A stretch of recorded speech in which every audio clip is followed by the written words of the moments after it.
Okay, ulivyosema freedom nikakumbuka Freeman. Mzee yuko wapi? Yuko Machame. Anaendeleaje? Yuko salama kabisa. Yeye sasa tukiuliza na muhusu wewe utashindwa kumjibia. Wewe unaonekana upo kimya baada ya uchaguzi ule wa chama. Kimetokea nini? Wala sipo kimya. Ni mtazamo tu wa watu.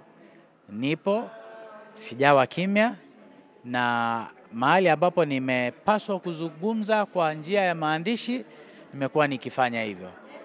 Lakini vile vile lazima tukubaliane. Baada ya uchaguzi ule kumalizika pale Mlimani City, kwa sababu ulikuwa ni uchaguzi ambao ulikuwa ni huru na wa haki, ambao pengine tungetamani taifa ijifunze na kuiga kutoka kwenye Chama cha Demokrasia na Maendeleo, Chadema, jinsi ambavyo kiliendesha uchaguzi ambao ulikuwa huru na wa haki. Sijapata nafasi sana ya kupitia hizi kanuni hizi zilizosainiwa juzi, lakini niliona kipengele kimoja ambacho kimezungumzwa na watu kwenye mitandao kwamba wanasema kwenye kituo cha kupigia kura mtu haruhusiwi kuwa na simu ya mkondoni, simu janja. Sasa huo ni ushamba, labda naweza ngaita ushamba na ujinga. Katika dunia hii ambayo imeshaenda mbele kwa kiwango hiki, siku hizi tuna artificial intelligence, mtu anatokea kabisa ambaye amezaliwa, kakuzwa, kapelekwa shule. Maana yake mtu anapokuwa na simu yake kwenye kituo cha kupigia kura, inasaidia inapotokea jambo lolote la kuripoti, ama huyu mtu ameugua, anaweza akatoa taarifa kwa watu ambao wamemfanya awe pale kituoni kwamba hali yangu mimi jamani sio nzuri, nataka kufanya nini, nataka kuondoka kwenye hichi kituo. Kwa hiyo nitazipitia nizisome ili niweze sasa kutoa mawazo yangu ya jumla kuhusiana na zile kanuni ambazo zimesainiwa vyama vya siasa vimezisaini. Lakini hicho kipengele kwamba mtu haruhusiwi kuingia na simu kwenye kura ni ujinga kwa kweli. Kwa hiyo ni sahihi kwa chama chenu kugomea kusaini kwa hayo mapungufu tuliyoona hadi hivi sasa? Sasa kwa sababu mimi sio kiongozi wa chama, katika kwamba mimi sio mwenyekiti wa chama taifa na sio makamu mwenyekiti, yani siko kwenye uongozi wa ngazi ya juu wa chama. Una cheo chochote sasa hivi? Cheo ninacho. Cheo gani? Mimi ni mjumbe wa mkutano mkuu taifa na ni mjumbe wa kamati ya utendaji ya wilaya Hai. Kwa katika mazingira yangu ningeulizwa ningeweza kuzungumza, lakini haya ambayo yamebeba sura ya kitaifa mimi sio mtu sahihi wa kuyazungumzia. No reform no election, mwelekeo wake unauona ni sahihi? Inawezekana ikawa kuna watu wanaoona ni sahihi na kuna watu ambao wanaona sio sahihi. Na mimi niko kwenye kundi lile la watu ambao wanaona mwelekeo wa no reform no election kwangu sio sahihi. Na ninazo sababu kwa nini sio sahihi. Dhana ya no reform no election ilikuwa ni dhana pana ambayo ilikuwa inashirikisha makundi mengi kwenye jamii, taasisi za kidini, taasisi za kiraia, vyama vya siasa. Hilo kundi lote sasa ndio lilikuwa liungane pamoja, ambapo sasa ndio walikuwa kubaliani kwamba bwana, hapa kama hakuna mabadiliko ya sheria hakutakuwa na nini, hatutashiriki kwenye uchaguzi. Lakini mazingira yalivyo sasa kwa nchi yetu, my brother, nchi na vyama 19 vya siasa. Sisi kama Chadema tumeondoka na msimamo wetu wa no reform no election. Je, nikuulize, vile vyama vingine 18 havijaenda kusaini? Vimesaini.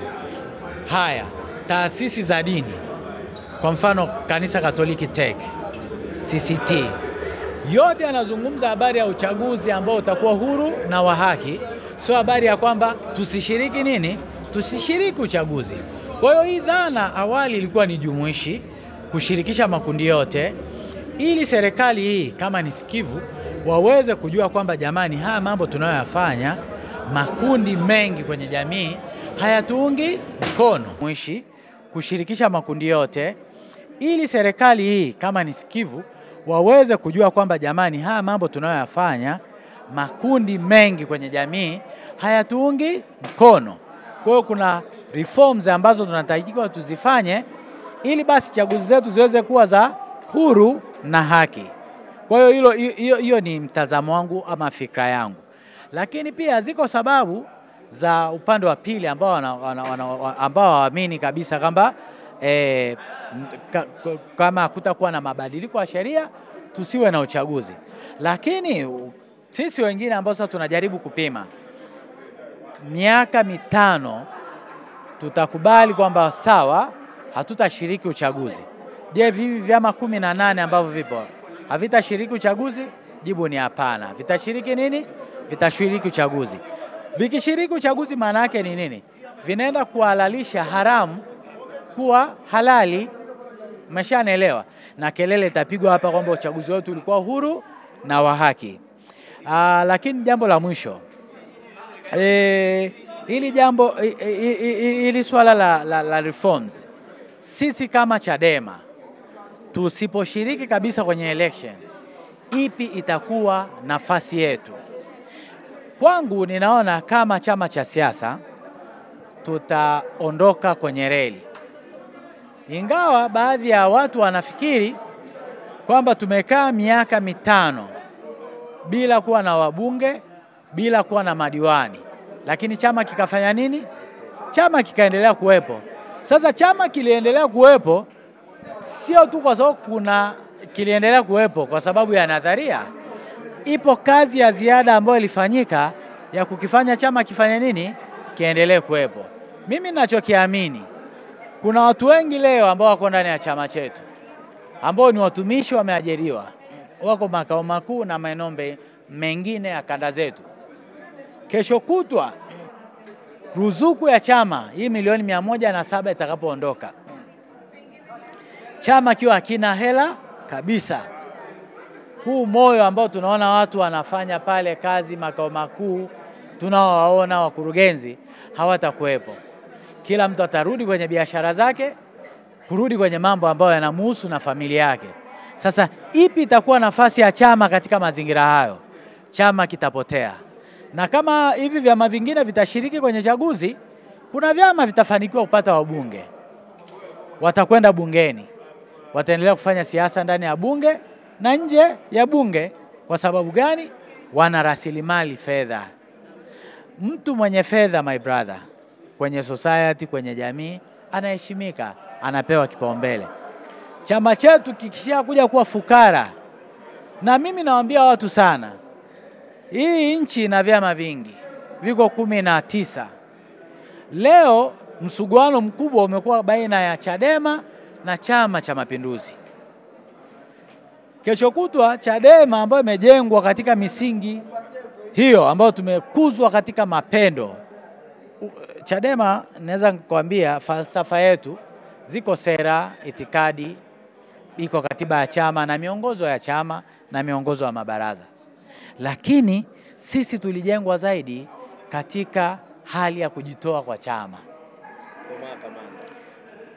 Sio tuko mahakamanda.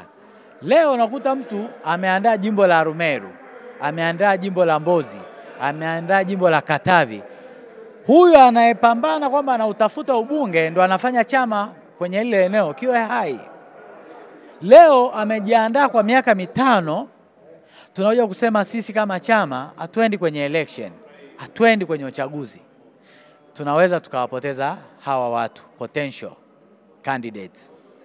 Tukishawapoteza hawa watu, watakwenda kwenye vyama vingine kutafuta kufanikisha ndoto zao. Na hapa nitatoa mfano, ingawa hautaeleweka vizuri, lakini ni mfano halisi. Ndugu yetu Mheshimiwa Waziri Mkuu mstaafu Edward Lowassa alipopambania ndoto zake za kugombania urais ndani ya chama chake cha Mapinduzi, chama chako cha Mapinduzi, baada ya kuona mazingira yote mpaka mwisho amemkata, alicross kwenda Chadema. Na ni ukweli ulio dhahiri kwamba mzee Edward Lowassa wakati amekuja Chadema alishinda kwenye ule uchaguzi, lakini mifumo yetu ndio ilimfanya Edward asifanye nini? Asitangazwe. Lakini Edward pia akaenda mbali, akasema sitamani kuingia Ikulu kwa kumwaga damu za Watanzania.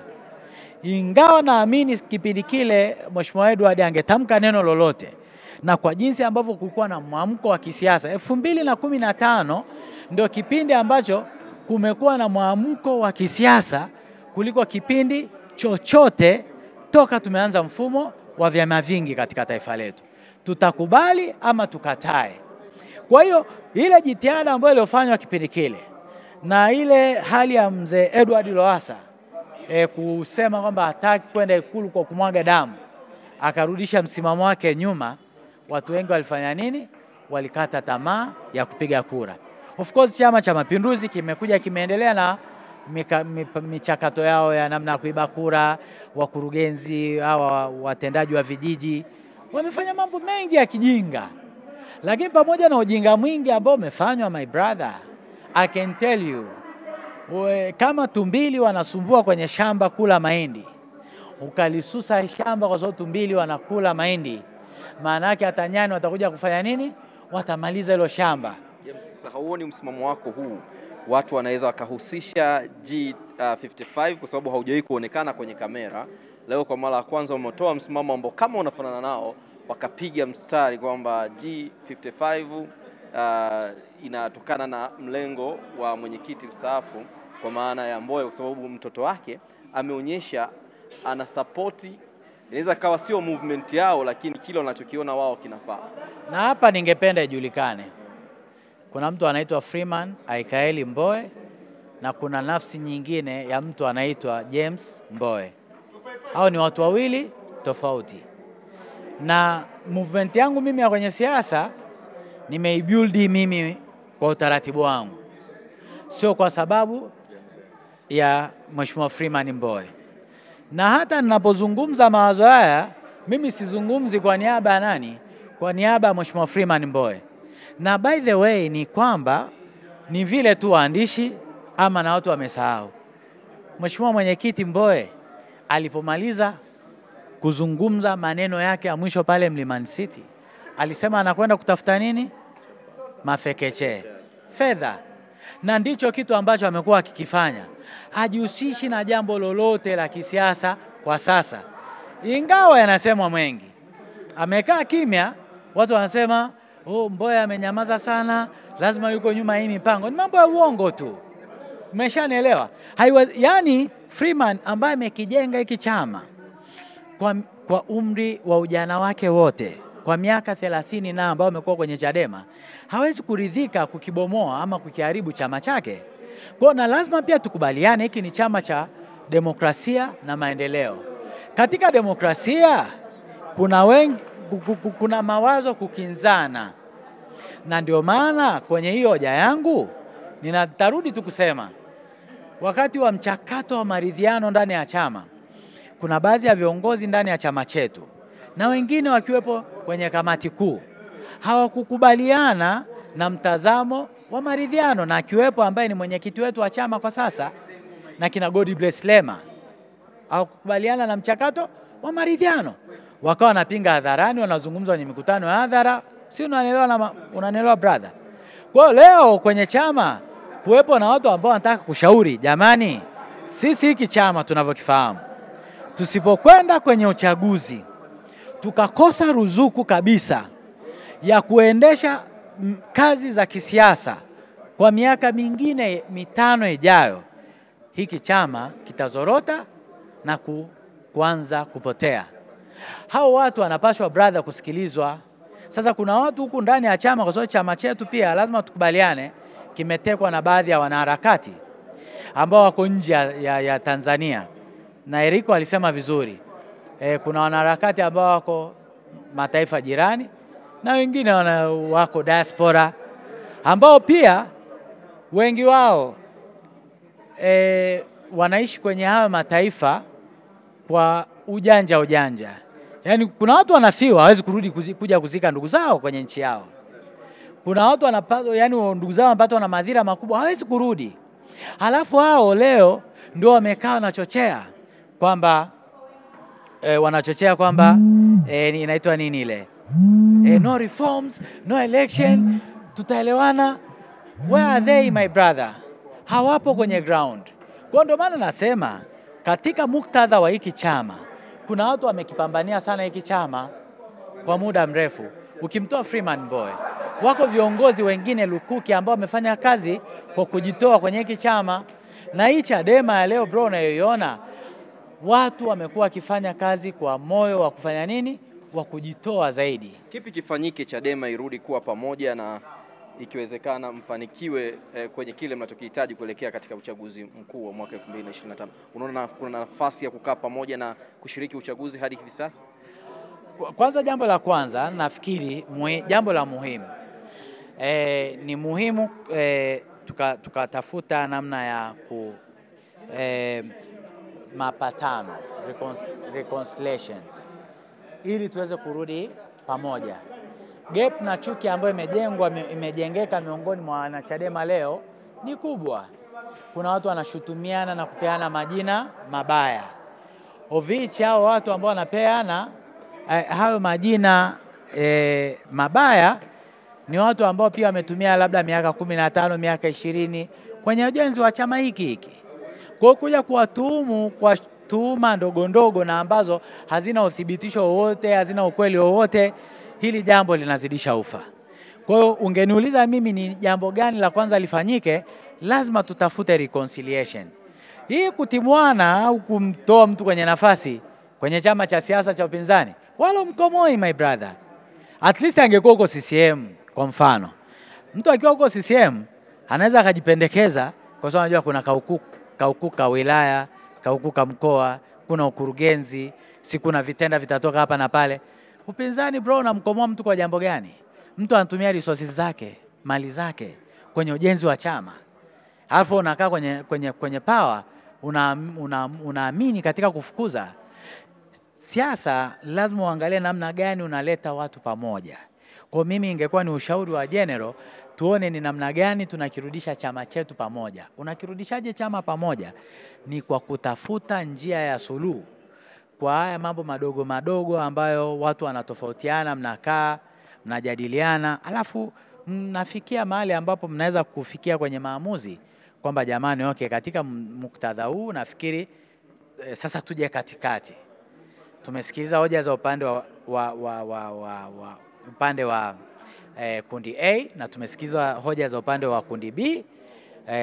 Tumezipima zote na ukonsulti sasa na makundi mengine, kwa sababu najua wakati mwingine kwenye kufanya maamuzi usiyafanye tu binafsi, lakini unaweza kujipa muda wa kushirikisha na watu wengine wakakushauri. Tafuta timu ya watu wema wa kukushauri na kukupa mwongozo ili tuweze kurudi kuwa pamoja kama chama. Chadema ikirudi pamoja ina uwezo wa kufanya mambo makubwa. Hiki chama kilishafika mahali pakubwa sana na bado kiko mahali akija poromoka, kwa maana kuondoka kwenye lile eneo. Kuna misimamo tu ya watu imetofautiana hapo, ndio ambayo tunaiona inaleta changamoto za hapa na pale. Unaona mkishiriki uchaguzi mkuu mwaka 2025? Sasa mimi hilo kwangu kiniuliza bado utakuwa umenionea, kwa sababu msimamo wa chama mpaka sasa ni no reform, no election. Na kanuni za maadili na nini zimesainiwa hapa juzi. Sisi chama chetu akifanya nini? Akikusaini. Ingawa pia kuna mvutano wa kisheria ambao umeibuka hapo kuhusiana na swala la kusaini kanuni na takwa la kikatiba dhidi ya sheria ya uchaguzi wa serikali za uchaguzi mkuu, kwa maana uchaguzi wa madiwani, wa bunge na rais, ambao naamini bado mimi kwangu naamini bado iko room, kwa sababu jambo lolote ni nia njema. Watawala walioko madarakani wasikilize hoja ya kinzani, hoja ambazo zenye misingi ya kisheria zinazojengwa na watu kutoka upande wa upinzani, kwa sababu mwisho wa siku nilishawahi kusema tena, hili taifa ni la kwetu wote na kila mtu ana mchango wake kwenye nini? Ana mchango wake kwenye hili taifa, kwenye kulifanya liende mbele. Kwa hiyo ungeniuliza mimi kuwa na hii misimamo ya kijinga, hizi kanuni za ovyo ovyo, kwangu bado sio sababu. Tunaweza kukaa ndani ya kipindi kifupi hiki tukaona ili tuende kwenye free and fair election, kuna mambo fulani jamani tu ya amend. Haya hahitaji miujiza, unanielewa Hahitaji miujiza, ni willings, yani ile willing, utayari. Utayari ukiwepo, mimi sioni kama kuna shida ya haya mambo kufanikiwa. Mwisho kabisa, kama mwanachama wa kawaida, unaona katika kipindi hichi Mheshimiwa Mbowe anahitajika zaidi kwa ajili ya kurudisha mashua ambayo inapigwa na mawimbi ya maji mazito ili mvuke salama? Mheshimiwa Mbowe sasa hivi jamani ni mwenyekiti wa chama mstaafu. Sasa hivi tunaye mwenyekiti wa Chadema Taifa ambaye ni Mheshimiwa Tundu Antipas Lissu. Kiongozi ambaye ana wajibu wa kuirejesha, kuisimamisha na kukisimamisha chama kwa sasa ni Mheshimiwa Tundu Antipas Lissu.